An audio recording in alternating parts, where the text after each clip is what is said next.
So before I start off, I just put together a few introductory statements because I think a lot of people are trying to figure out the motivations between putting all this together.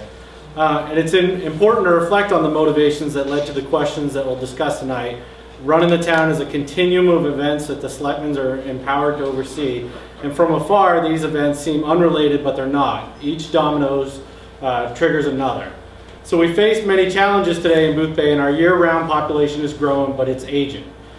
Jobs are declining in the area, and the most recent example is the loss of 50 jobs at the hospital at Boothbay Harbor. Most of the people who live in Boothbay have to travel out of town for a job. Our home values continue to rise, along with property taxes that make up 85% of the town's revenues. Last year, we had a 9% increase in the property taxes, the first increase in 5 years. But there may be more in the future as costs of education and services continue to grow. We're watching closely to what is happening to the cost of healthcare right now, which is a large portion of our budget. We need to expand economic opportunities in Boothbay. We need to ensure that residents of Boothbay can afford to stay in their homes. We need to increase the number of jobs so people can live and work in Boothbay. We need to preserve the character and beauty of the community. That's why we propose questions 2 and 3 on November's ballot. We believe that the passage of these measures will help create jobs, lower taxes, or keep them from rising as fast, and ensure a bright future in Boothbay. Without these economic and job-creating tools, we won't be able to plan or manage Boothbay's growth. Businesses could expand or come here even without a tax increment financing plan. That's true. But then Boothbay's valuation would increase, and that would cause a decrease in the amount of subsidy that we receive from the state and revenue sharing for our schools. We would likely be forced to raise taxes and make up the loss from those state subsidies. The beauty of the TIF is that businesses that expand or come into Boothbay won't add to the town's valuation, and I'm going to explain in a second. That increase is sheltered, and we won't lose any state subsidies. It's a win-win for the town. We get the increased jobs and economic activity with no loss of state subsidies and increased property taxes. So let me explain in this PowerPoint. So what is TIF? Common question. It's a public economic development financing program that is listed in the state statute. I put Washburn and Doughty in here, one of our TIFs in our town. And why are TIFs used? It's used to stimulate private sector investment and job creation for targeted industries and targeted locations. The byproduct of a TIF is it shelters adverse adjustments to state subsidies and county taxes based on the total valuation. Another one of our TIFs is Hodgson Yachts. So how does that sheltering component work? When the real estate value of the town goes up with new value, the things that calculate calculate based on your town value get impacted.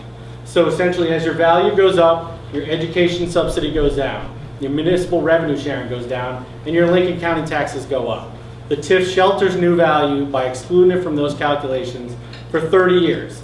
And in this case, that's about a savings of $800,000. How does a TIF work? It is really based on the imagination of the administrators and the town fathers to how this gets put together. So we draw lines, we come up with a development program, which is the rules for how we will enact the development program. And then we come to the people and ask for its acceptance. We've been talking about the freezing of value, and I think a lot of people have gotten confused on that. When we talk about freezing of value, it's only for the town's valuation as it impacts education subsidy, revenue sharing, and Lincoln County taxes. Nobody else's taxes get frozen. Nobody gets stuck at a low level. This is the approval process. We've already done the first part. We've created the TIF program, the development program, the financial plan. Going to town meeting. After town meeting, we'll go to DECD. And ironically, when I put this together, that little swiggle line was an accident, and then I thought it was humorous to leave it in there. TIFs in Boothbay. This is not the first one proposed. We have 3. This would be the 3rd TIF proposed. Hodgson Yachts is TIF 1, enacted in 2000, 20-year TIF. 75% credit enhancement agreement. Credit enhancement agreement is an agreement you can make with the developer after you make the TIF to return some portions of the captured value. It is a tax break. In this case, we return 75% of the new value to Hodgson Yachts. That's about $9,000 a year. At one point in time, the selectmen said, this makes sense to keep this going in our community. Washburn and Dowdy is TIF 2, enacted in 2009. Same thing, a little bit different price, different value, that's why. The Boothbay Village and Industrial Park TIF number 3, obviously proposed this year, 30-year, no credit enhancement agreement, no tax break. So we took and developed the TIF, and then we started figuring out we had shared interests with the developer. Route 27 has had fatal incidents.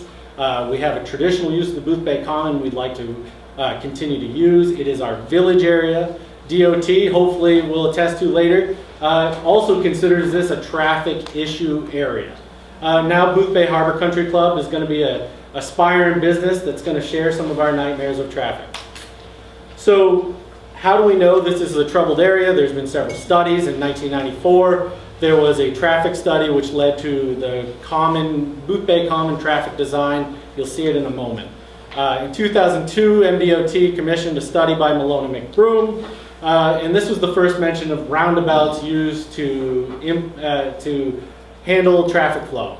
In 2002, Lincoln County Regional Planning Commission did a study paid for by MDOT, which called for more traffic improvements in the Boothbay Common Village area.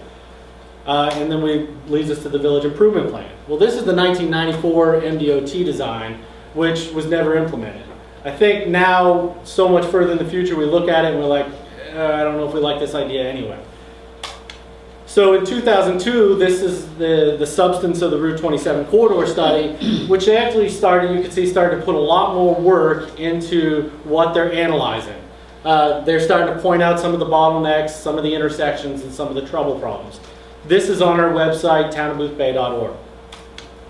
It led to the 2002 alternative design, which is here, looks very similar to the Village Improvement Plan that you may have seen. So how do they come up with that? This is the traffic patterns of our town, and if you can read this, you're doing better than me because it is Greek. The traffic engineer sent this to me, and I wanted to show you how difficult it is to interpret this, and that's why we pay the professionals. So let's talk about question 2. And let me remind everybody that question 2 and question 3 should be analyzed independently. They all have their own merits. They all have their own pros and cons. Question 2 is the creation of the TIF district. This is what creates that sheltering of new value and gives us the shelter of that $800,000. It's going to create a revenue stream that goes into a TIF fund. Those new revenues are used for public improvements, and they alleviate the pressure of public improvements on the entire town. We obviously are always doing road repair, sidewalk repair, things of that nature. It also, those TIF funds can be used for economic development within the town. There is a portion in this which provides incentives for businesses to locate in the commercial districts. So businesses are no longer going to locate in the residential districts just because there's an incentive to be in the commercial district. So some facts about the TIF, and this is all on the website, and I'm sure all of you have seen it. It's a very large TIF. The OAV, the original assessed value, is about $15 million. We know that we're going to add about $22 million to that TIF zone. There is no credit enhancement agreement, but there is a need to upgrade the public infrastructure within the TIF. This is the TIF. I'm not going to spend a lot of time on it, but the town office, the country club, Route 27, the industrial park. You see what we're trying to capture within the lines of the TIF district. So that TIF fund that I just talked about, what can you use it for? You can use it for the improvement of roads, sidewalks, parking areas within the district. Construction of sewer and water lines and related facilities in the district and serving the district. This is throwing people off. They're like, they're building water and sewer. No, we're not. We can use this for the purposes of that, which we may probably use to hire maybe a grant writer or somebody to figure out how maybe we propose water and sewer in the future at no tax cost to the people. We're reserving it for that right. If we wanted to build water and sewer, we'd have to come to the people via town meeting. It also can pay for an economic development director and economic development plan and studies throughout the entire town, not just within the district. It also pays the administrative expenses associated with the district. Pays for itself. Some facts, everybody says show me the numbers. The original assessed value, 15 million, the new value, just under 22 million. That's going to create $179,000 of annual revenue into the TIF fund if approved. That, after 30 years, becomes $4.7 million. Next question. Question number 3, the bond. So we've created the mechanism to create the funding. Now we're going to say, can we borrow some of that money up front and pay for it with the TIF fund? So our primary purpose is to develop the Boothbay improvement plan, which you may or may not have seen online or at some other point. It's still a very fluid plan. And I think the selectmen have taken a lot of criticism for coming out and saying, here's a plan, even though it's in its infancy.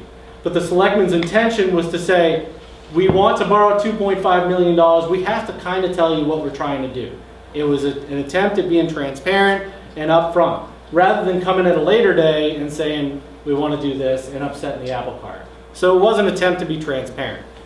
They're going to develop a committee to discuss the alterations of the plan. It may be very exaggerated, it may be very minuscule, and that's why John is here from Malone and McBroom tonight. We've already talked about doing a process of bringing in the people that can help us get the right information to develop that committee.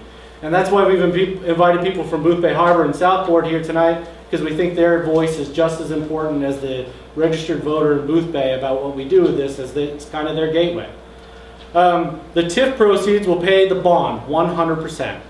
We've analyzed the developer's planned improvements, and we've constructed the bond based on the new value, and there's plenty of room for error, tons of room for error. So let me tell you about the bond as we're proposing it. The project costs are about $2 million, but we don't know what we're building yet, so it's hard to tell you exactly what it will cost. We're going to target Maine DOT Municipal Partnership Initiative funds, and we've already had preliminary conversations with MDOT about that. We're also going to target Maine DECD Public Infrastructure funds. We're trying to get this as cheap as we possibly can. What's DECD? Department of Economic and Community Development. We're trying to get those funds, and the reason why we're lining up all the stars, on November 5th, you'll vote on these. You'll also vote on the state question for $100 million transportation bond. If everything is approved, our application for these is going to be on the desk of DOT and DECD the next day. So we're requesting the $2.5 million bond as a safe bet of cost. It's a 20-year term. The total cost of the bond, if we borrow 100%, is $3.5 million. We all know interest accrues, even though the federal government's having a hard time with it. TIF revenues will cover 100% of the bond plus $1.2 million.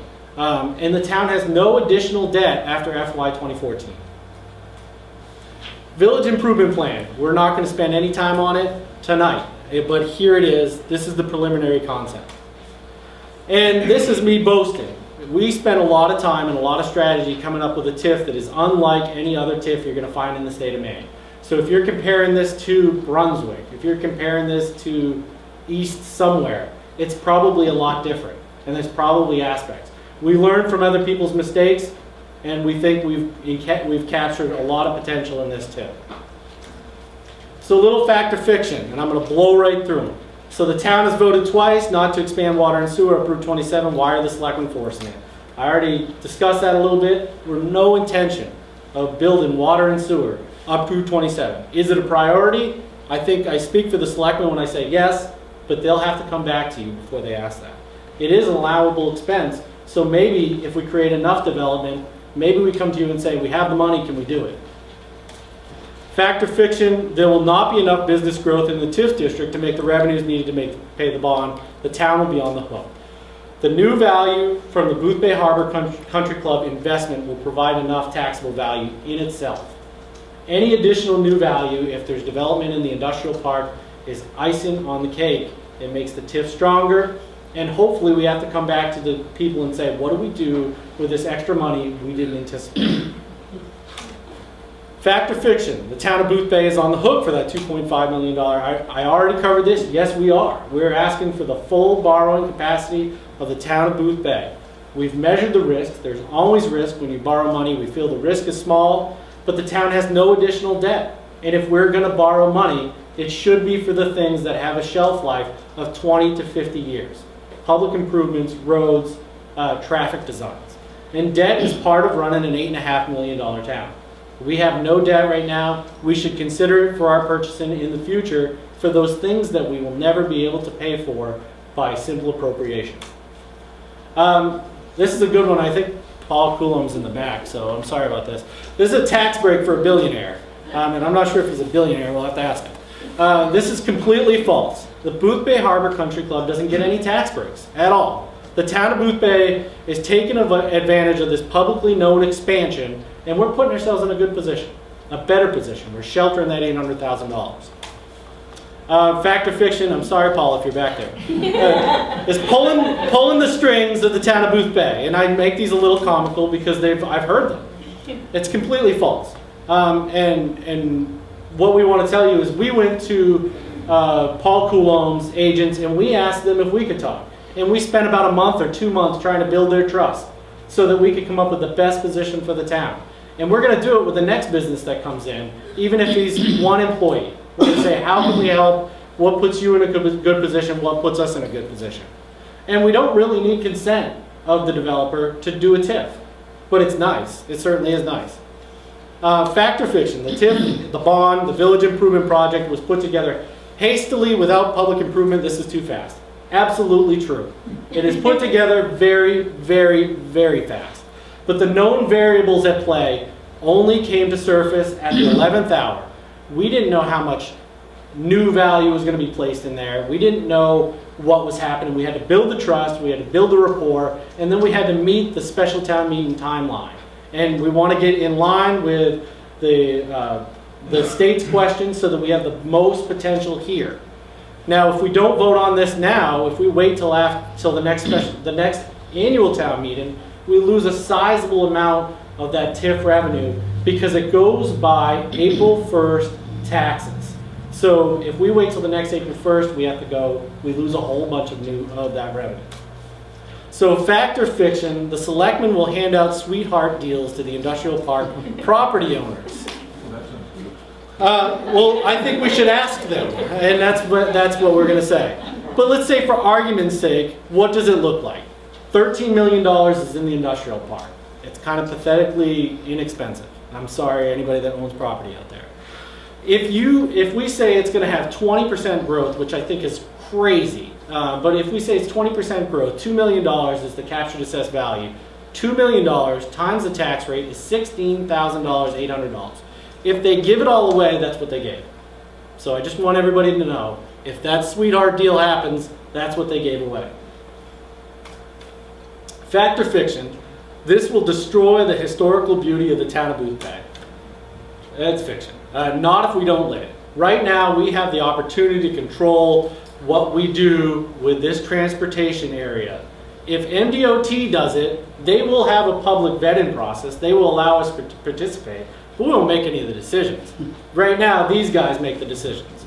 So we want to empower that committee that they're going to put together to go in and make the decisions that we can embrace and we can live with.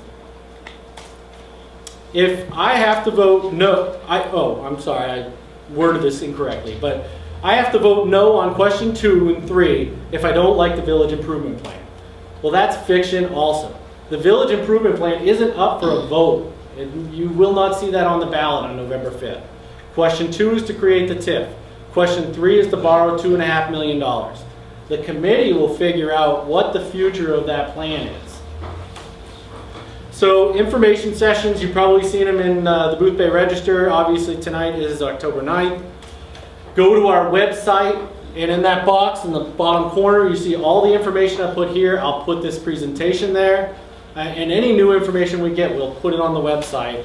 And inform yourselves, inform your neighbors, your friends, and vote informed. And that's all I have.